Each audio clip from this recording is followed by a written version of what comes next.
Well, good morning, ladies and gentlemen. May I welcome you to this second day of the British Amateur Television Club Conference CAT 18.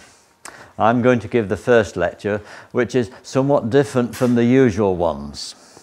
This is about life and times in outside broadcasts. A little bit about vehicles, a little bit about what it's like to work in outside broadcasts, and a little bit about a project to restore a very old OB van. So this is where it all started.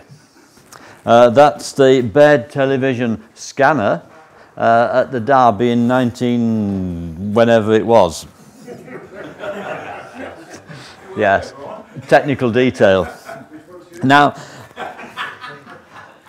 apart from being a remarkable first and all that, it's thought that is where the term scanner comes from. Inside the caravan there is the mechanical apparatus, the spinning discs, which of course is fixed and solid. But the clever bit is the mirror on the door. And as the horses ran past, they turned the mirror to follow the action.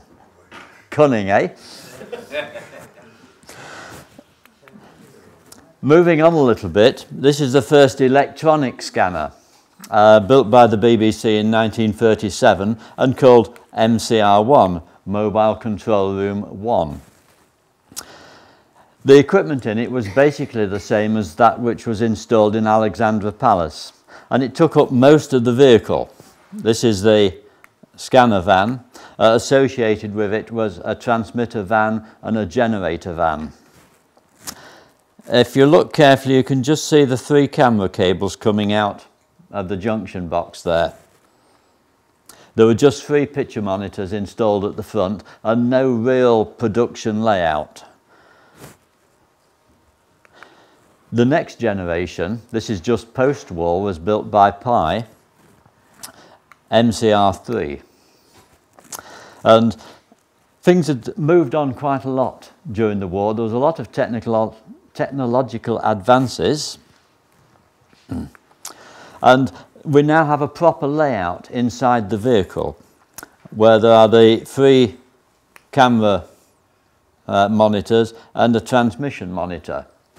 The production crew sat across the vehicle, and there's the production secretary, the director, the sound man, and off to this side, which we can't see, is the engineering manager.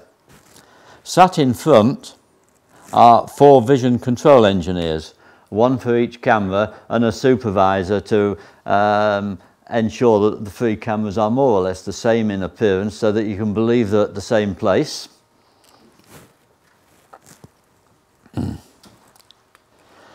We've moved on another decade now, and this is the last generation of monochrome vehicles that the BBC made. It's MCR21. You have a new message. Just good timing, what? So, it's still a transverse layout. Engineering manager, sound man, vision mixer or producer, and production secretary. Sat down the front there are the 4 vision engineers with the 4 monitors, 1 for each camera. There's the transmission monitor, which is a larger 17-inch side, and 2 preview monitors to either side. So there's much more flexibility now than there was in that first generation of post-war scanners. This is a picture of the outside in the traditional BBC green. And it's one of 10. This last generation, the BBC made 10. 1 for Cardiff, 1 for Belfast, 1 for Glasgow, and 3 for London.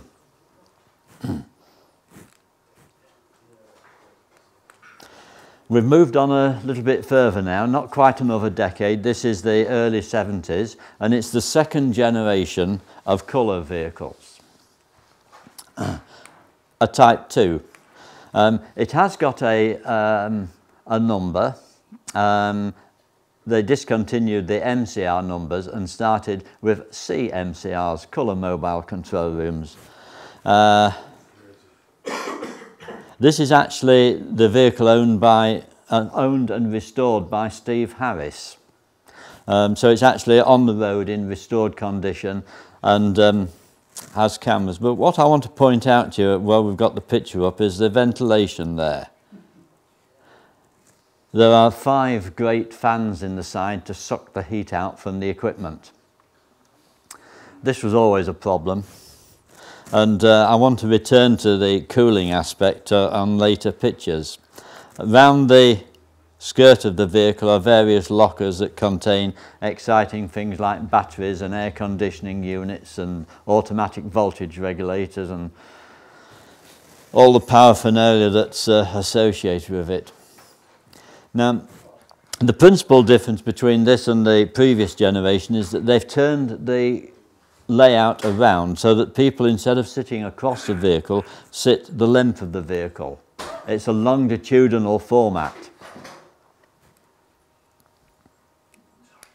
And in this next slide here, we've slipped on another decade now, or perhaps a decade and a bit. This is early 90s. And it's a Type 8 mobile control room. Virtually the last one that the BBC produced, this design, and it's very complex. You can see that the seating is longitudinal. So at the back, we've got the sound control room with the sound desk there, the jack fields there.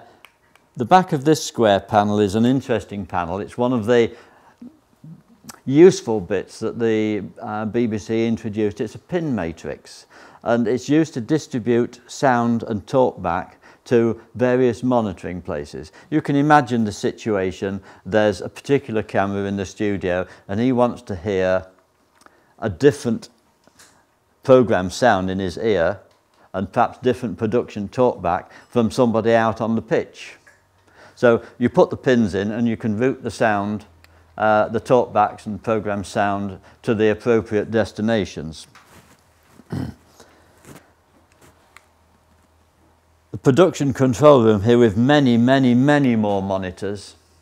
Experience has shown us that there's never enough. If you had 100, it wasn't enough. If you had 200, it wasn't enough. We'll see more of that later. Here's the production desk with the same layout: production secretary, vision mixer or director, and engineering manager. The sound man, of course, has moved into his own area at the back. This vehicle is the one that has expanding sides. The whole monitor stack there, if you think about a longitudinal arrangement, you've only got 8 feet. So by the time you've got a couple of feet to sit in, a couple of feet for the desk, the monitors are 18 inches deep. They're almost here, and you like this to try and see them. So in order to improve the viewing angle, the whole monitor stack slid out of the vehicle by a foot. And in order to get more room for the production crew, the wall on this side slid out by about 2 feet. So you've now got quite a significantly large production control room in the middle.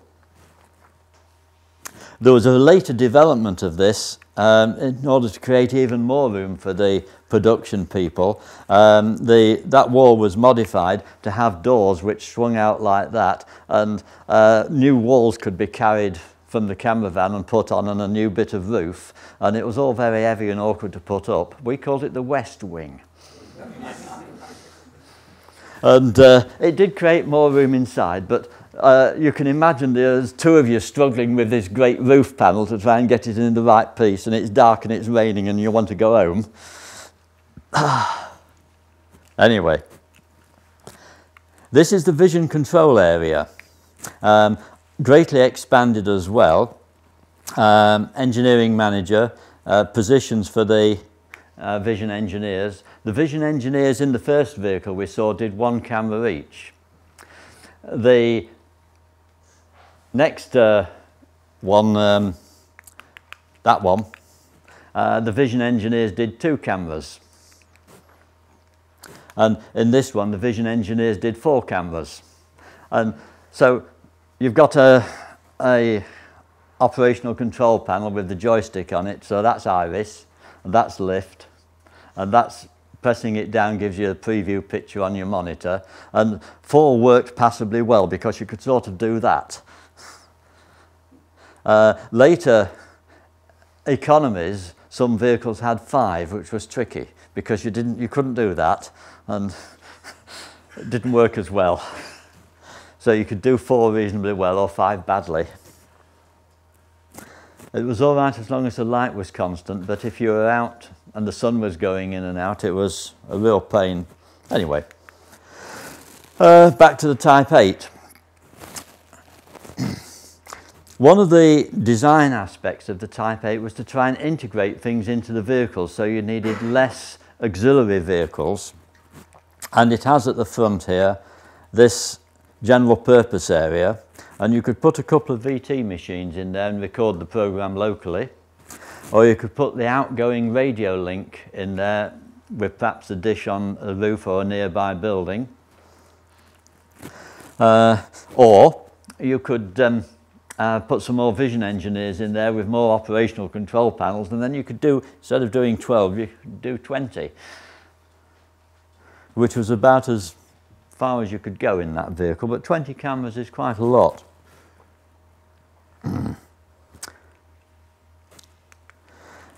Things expanded over the years, and this is the latest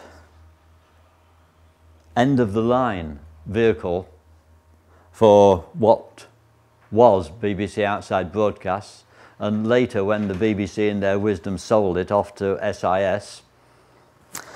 So SIS built this as the fleet's flagship. It's a triple expander. The whole side on this side comes out, and there's a double expansion on that side. I haven't got a layout plan for it, but I have got a layout plan here for its predecessor, which was also a triple expander, but not as big a triple expander as that one.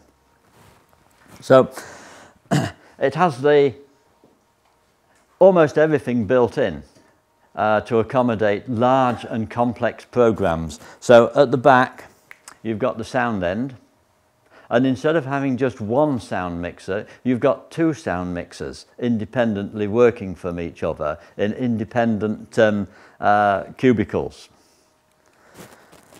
In the middle, you've got production again, and the production area is vast. You could have a party in there, or and again, there are 2 vision mixers that can operate independently. In this section is the vision control, much like the Type 8, but with an extra desk, 4 cameras each. And in the corner is a matrix.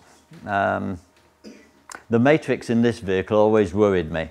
Everything went through it, and if it stopped, it was a real pity. It lived in the corner in its own air-conditioned cubicle. At the other side of the vehicle, behind vision, was the VT area. 2 cubicles, and the idea is that the VT empire has now expanded almost beyond belief. Everything is recorded so that you can have instant slow-mos of this and that,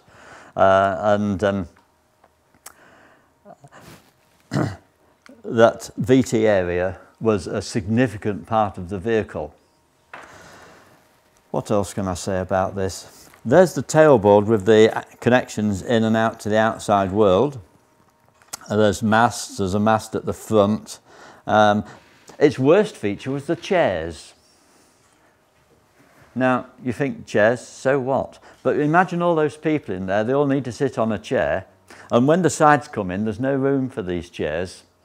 So every D-rig and rig, you have to take the chairs out an auxiliary vehicle and carry them in and carry them out again. And all the bits of you can imagine it's like a jigsaw, that going together. All the bits of floors have to come up in the right order and be packed away, and it sort of fits in. It's like the Temple of Doom with the walls coming in. But it was a grand vehicle and tremendously powerful. I'm going to return later to the two vision mixers which are in it. We'll press on about working in outside broadcast. Now, it was a very different sort of job. You never knew where you were going to be or how long or what you were going to do. We were on an irregular hours 2 contract when we were staff. That meant that there were no predictability to your working life. The phones could ring and a voice would say, can you go to so-and-so now? So you go to so-and-so. Or you might do 6, 7, 8 weeks solid in the summer and then get a whole month off in the winter. It's very odd. In a way, it was very useful because when I retired, it was just like the winter and you didn't go to work. So there was no real shock in stopping working, but that's another issue. Now, one of the biggest jobs we did in outside broadcast was Wimbledon. Wimbledon was enormous. So this is the OB parking area behind, tucked away behind the buildings. And that vehicle there is the vehicle on that sheet which is circulating. It was a BBC vehicle called the CMCCR, that's Colour Mobile Central Control Room, and its job was to combine the outputs of other vehicles into one. Because as you can well imagine, there are a lot of cameras at Wimbledon, and it was organised differently from a conventional football match or something, in so much as each court had its own independent mixing arrangements and produced court 1, centre court, court 14 or whatever as a programme stream. These programme streams went to this room which was called Oscar, On-Site Central Apparatus Area, and it was a sort of exchange area for all these programmes. So all the courts come into it and are then distributed out. Because it wasn't just the BBC at Wimbledon, the rest of the world were there. There was ABC and New Zealand and China, and they all wanted a programme which featured their players.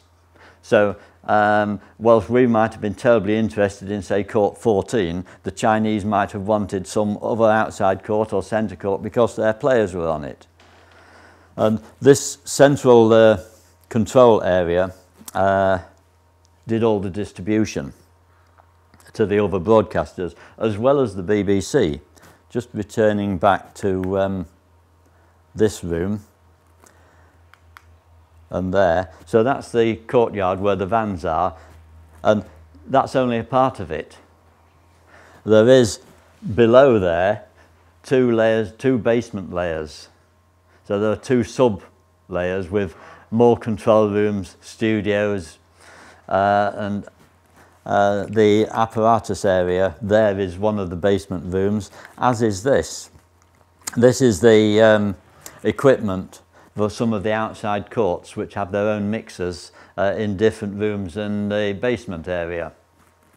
It's a warren, Wimbledon, when you actually start exploring it. That's the tailboard on the CMCCR. Virtually every BNC and way in and out of the vehicle is used. And there are 6 63 amp power cables there. 6 63 amp power cables. One of my tasks every morning when I arrived was to go round and feel them to see if they were getting hot. We never turned it off. For 3 weeks the thing ran solid. And you would go round and yes, yes, yes, worry, And you'd go back an hour later and see how it was doing, because you couldn't turn the thing off. There'd be an awful lot of shouting.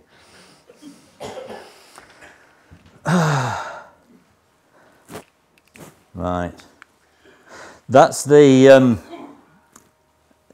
studio. What the presenter sees, what Sue Barker will be sat there, and this is her view. And I photographed it every year so that I could refer back to those photographs when there was the argument about how it was last year. And yes?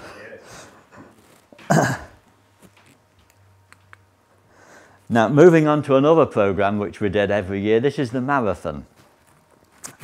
So, there are the motorbikes at the start with the transmitter on the back, and the driver and the cameraman sat on it on pillion, and he would either look forwards or perhaps he was really lucky and sat the other way round and looked backwards. Yes. And they had a transmitter on them which went up to a circling aircraft. And there was also 2 helicopters involved which gave above shots, and their outputs went up to this aircraft as well. And that signal was then relayed to the top of East Tower. East Tower is one of the buildings at Television Centre. What frequencies have they used to? There's the aerial. Yeah, 2.2 gigs.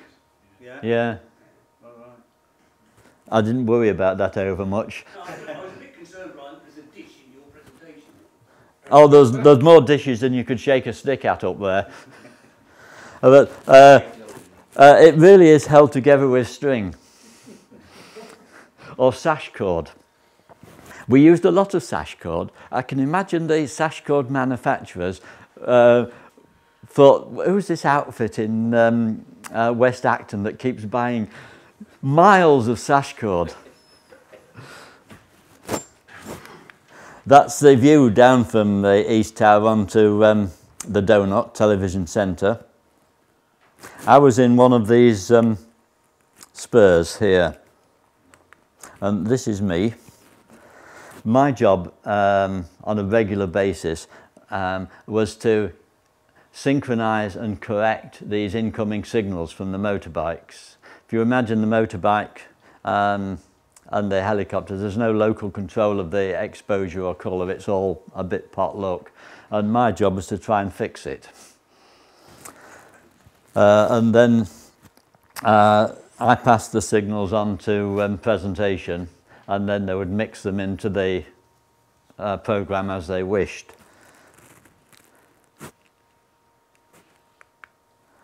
Golf. We did a lot of golf. Golf was very complex, not perhaps quite as complex as Wimbledon, but it happened very quickly. The vehicles would arrive perhaps Monday lunchtime, and you were expected to be working by Wednesday afternoon. Sometimes you were and sometimes you weren't. But it's very complex. It's hard to show the extent of the vehicles. But that's the main trackway down the middle, and it goes for some distance, and it's 2 deep either side. And again, that's the me at the tailboard. You can see all these BNCs here. There's never enough.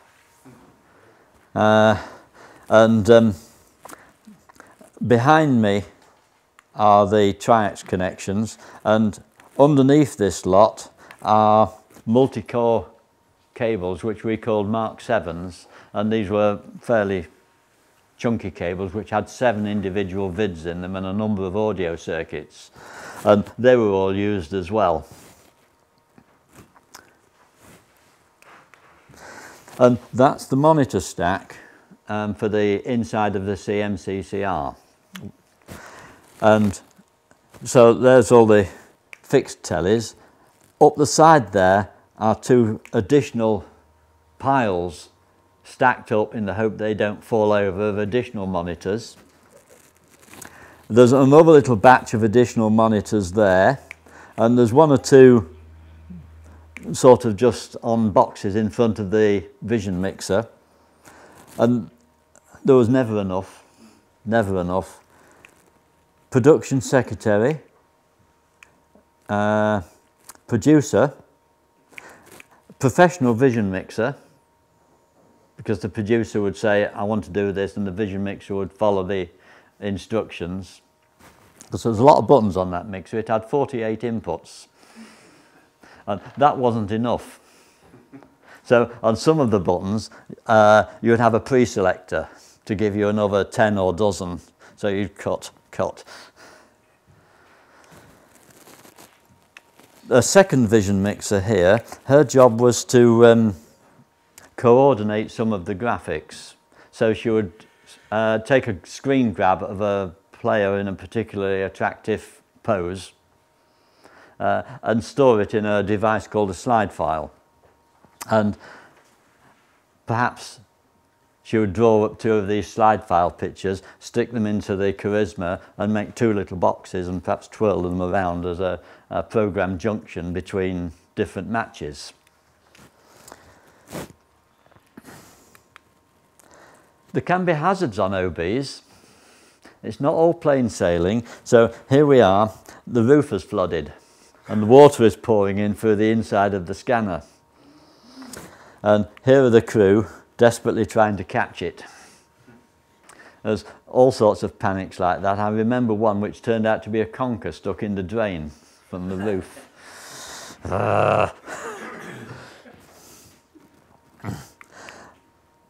Wrong button. But there are external hazards as well. On a golf course, they say bunkers are planned hazards. Well, here is a planned bunker that somebody drove into. Wasn't me. I'd like to point that out. Wasn't me. But that caused much amusement. Now, I'd like now to talk about my OB van, MCR21, which some of you may be familiar with or not. The plan is to restore it and put its ownership into a trust to give it ongoing future continuity when I'm not here. So this is it at a much earlier stage in its life. Oops, wrong button. There. I think that is at the Leicester Post House. Those of you with very long memories will remember us at the Leicester Post House.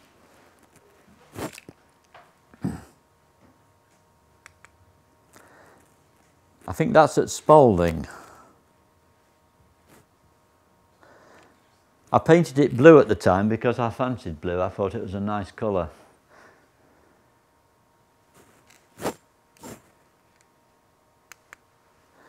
This is it when it was new in 1963. Parked outside Wembley. But apart from the Twin Towers there and that's grass. And it's not built on. And there's the scanner with 2 cameras, and that's a publicity shot. The inside view, this is what we want to get it back to with its original monochrome monitors and monochrome cameras.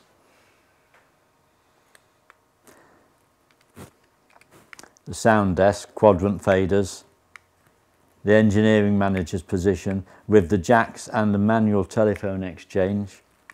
Those of you who are into telephone exchanges, who knows what a doll's eye is? Yes, and there's a row of doll's eyes.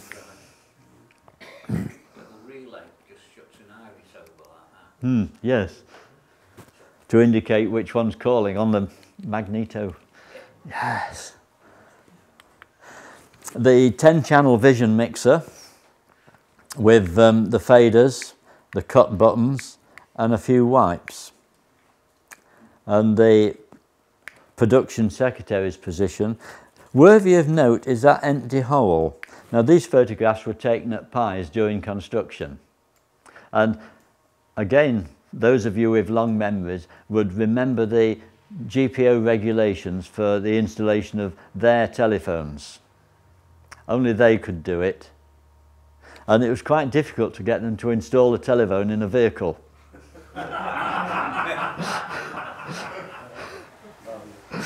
So that space is awaiting the installation of a GPO telephone, and the GPO engineer would actually put the wire in from the telephone to the tailboard to the socket. Pies couldn't do it. And that persisted for quite some time, actually. The engineer's position with the engineer's control panel with the controls for the image orphan camera and the iris and lift control. And there's one of these panels on display in the hangar over there, awaiting restoration. Oh, wrong way. So, as I said, we've got the truss set up. We have a preliminary heritage lottery grant, which we can spend setting up the truss. We can't spend the grant on doing the vehicle up. We've got to spend the grant on the admin. But the idea is that that will enable us to apply for a proper grant, which we can spend on the truck. So we're hoping to make it a historical artifact. So the interior equipment will be as close as feasible to the original. We have some items of equipment, and others will have to be remade. There's much cabling to install and plans and schedules, but I do have some plans.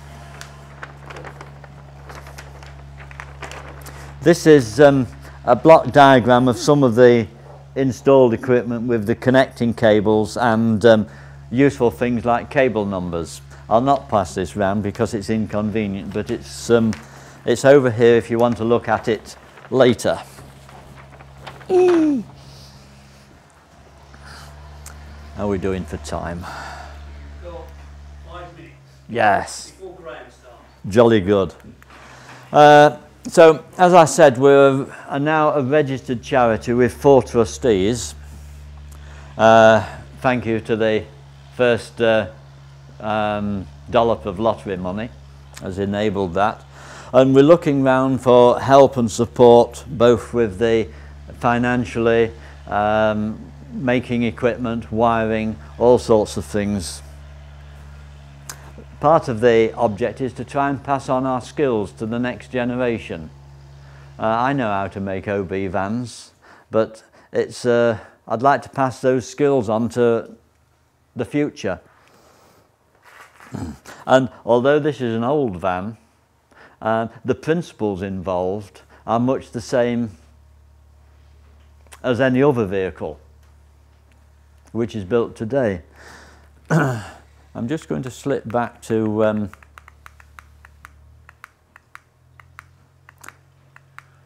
that skill be passed on, Brian? well, I hope so. Well, if I've got it. Into a bunker.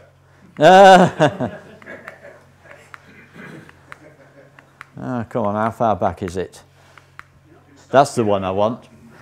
What I wanted to point out to you was one of the hidden difficulties of OB vans, and that's controlling the interior environment.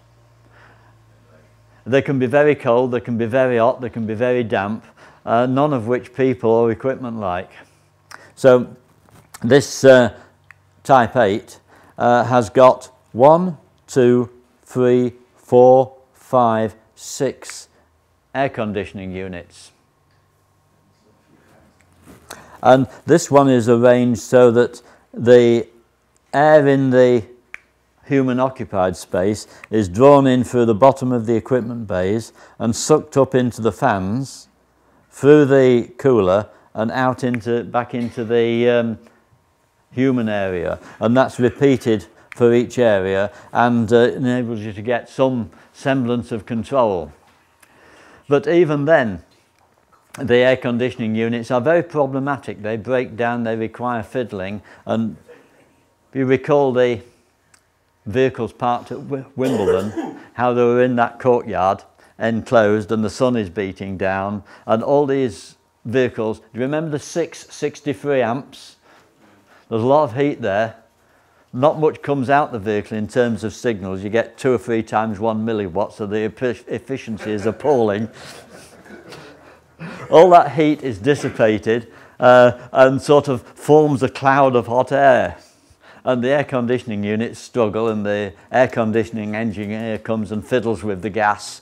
And then when they go off to the golf on the next programme, there's plenty of cooling, and there's now too much gas in there, and the air conditioning man has to come and let some gas out, so there's constant fiddling. So that really, I think, about wraps this up, unless there are any questions. Oh, yes. Where is the vehicle? It's parked in my drive at home. Well, where else would you? Can I ask, Brian, I watch TV a little bit. I spend more time on amateur TV, of course, but I don't think the quality of outside broadcasts is anywhere near as good as it used to be. For instance, lip sync, since they've gone to digital TV, it always seems to have an integral lag, and I just feel that people are getting used to low quality picture quality, and it's not as good as it used to be. I just wondered what your view is on that. I'd be inclined to, well, this is a multifaceted problem. We really haven't got time to debate it here. I agree, there's a lot to be wished for. Thank you, Brian.